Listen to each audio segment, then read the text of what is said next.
Apocalypse saviour के episode number 5 के starting में हमें दिखाया था शाउटिंग शाओ के ऊपर हमला कर दिया क्योंकि शाउटिंग के ऊपर खुद का कोई कंट्रोल नहीं होता क्योंकि वो ज़ॉम्बी बन चुकी है। और फिर अगले सीन में हमें दिखाया था उसके ऊपर कोई मारता है और फिर वो दीवार से जाकर टकरा जाती है। फिर हमें दिखाया जाता है शाओ का भाई आ चुका होता है और वो शाउटिंग को मारता है और फिर उसका भाई उसको पूरी जान से मार देता है और शाओ बोलती है ब्रदर। जब शाओ का भाई शाउटिंग को मार देता है तब शाओ अपने भाई से रोते हुए पूछती है क्या आपने उसे मार दिया। और फिर उसका भाई बोलता है वो पहले ही ज़ॉम्बी बन चुकी थी, अब वो तुम्हारी वो दोस्त नहीं रही जो पहले थी। फिर उसका भाई बोलता है जल्दी करो, अब हमें यहाँ से जाना होगा, यहाँ से चलो, अब यहाँ पे ज़ॉम्बीज आने लगेंगे।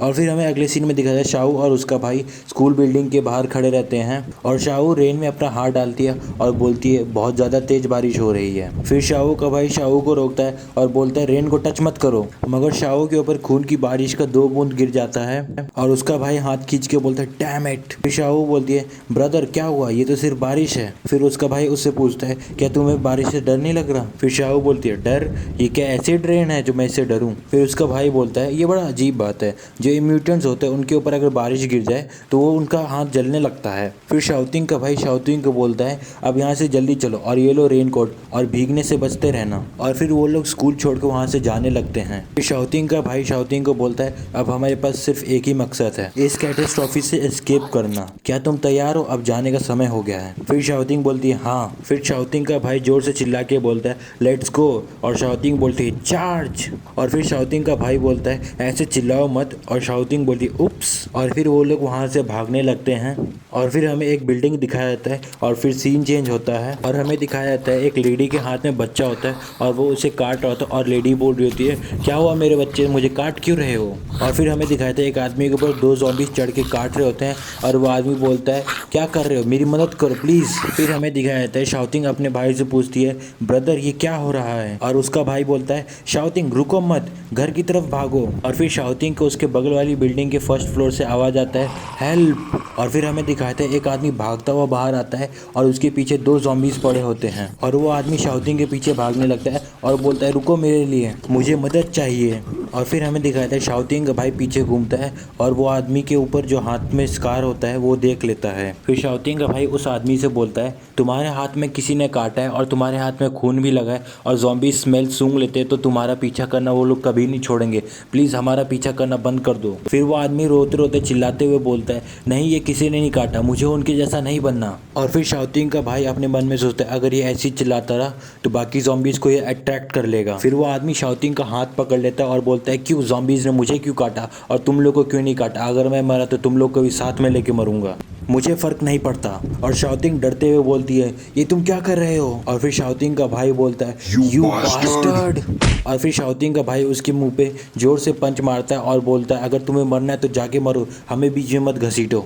और फिर वो आदमी को ज़ॉम्बीज़ पकड़ लेते हैं और उसको काटने लगते हैं और वो जोर जोर से चिल्लाने लगता है हेल्प हेल्प। फिर शाउटिंग अपने कान और आँख बंद कर लेती है और बोलती है ब्रदर हमने उसे मार दिया। फिर हमें दिखाया था शाउटिंग और शाउटिंग का भाई भाग रहता है और शाउटिंग का भाई शाउटिंग को बोलता है तुम इस चीज़ के लिए रिस्पॉन्सिबल नहीं हो, उसको पहले से ज़ॉम्बीज़ ने काटा हुआ था और वो ऐसे भी मरने वाला था और वो सिर्फ ये चाहता था कि तुम उसकी जगह मर जाओ, अगर अभी हमने ये नहीं किया होता हम भी मर जाते। फिर हमें दिखाया था वो आदमी को ज़ॉम्बीज़ खा रहे होते हैं और फिर हमें एक बिल्डिंग दिखाया जाता है और आसमान पूरा लाल और खून की बारिश हुए जा रही है बहुत तेज़ी से। फिर हमें दिखाया था शाउटिंग और शाउटिंग का भाई वो बिल्डिंग के अंदर चले जाते हैं और शाउटिंग का भाई बोलता है ऐसा लगता है हमारे घर पे भी ज़ॉम्बीज़ आए थे। फिर शाउटिंग का भाई शाउटिंग से बोलते हैं शाउटिंग मेरे पास आ जाओ और मेरे को फॉलो करते रहो, मुझे लगता है अभी भी इधर बहुत सारे ज़ॉम्बीज़ होंगे। फिर शाउटिंग बोलती है ब्रदर ये कितना डरावना है, जल्दी घर चलिए।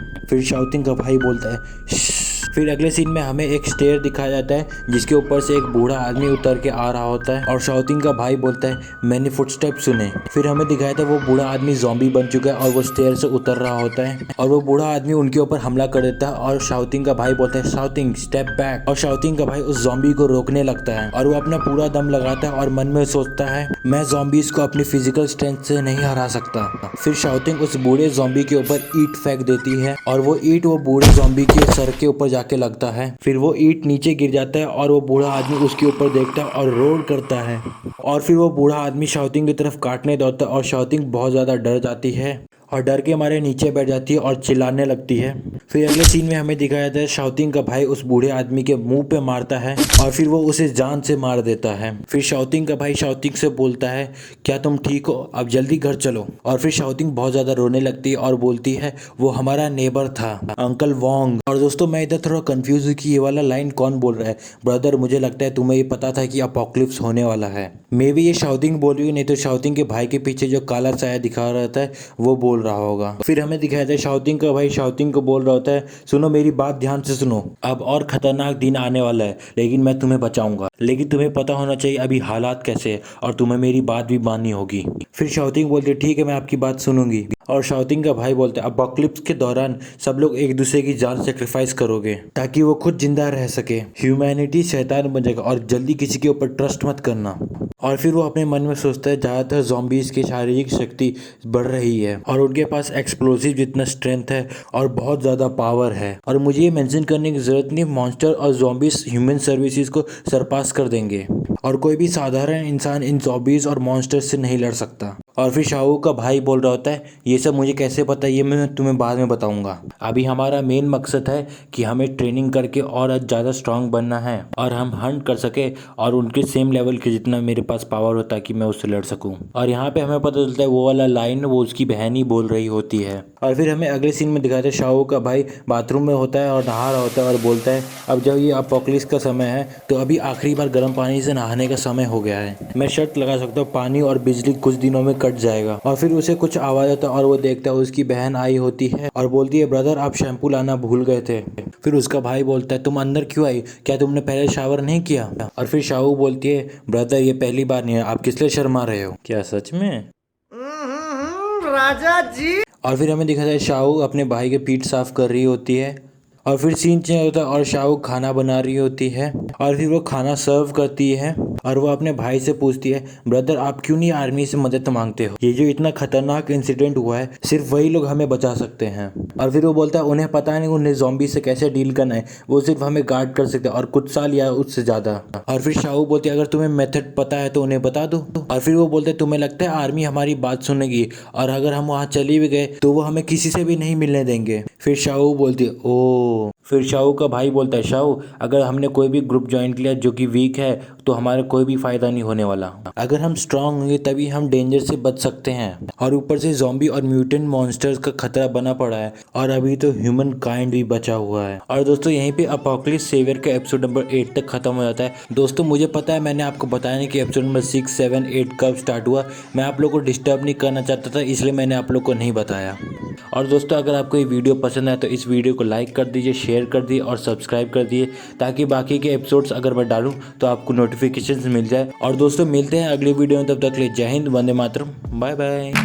Silhouettes of you are like a taunt. Never really know just what you want.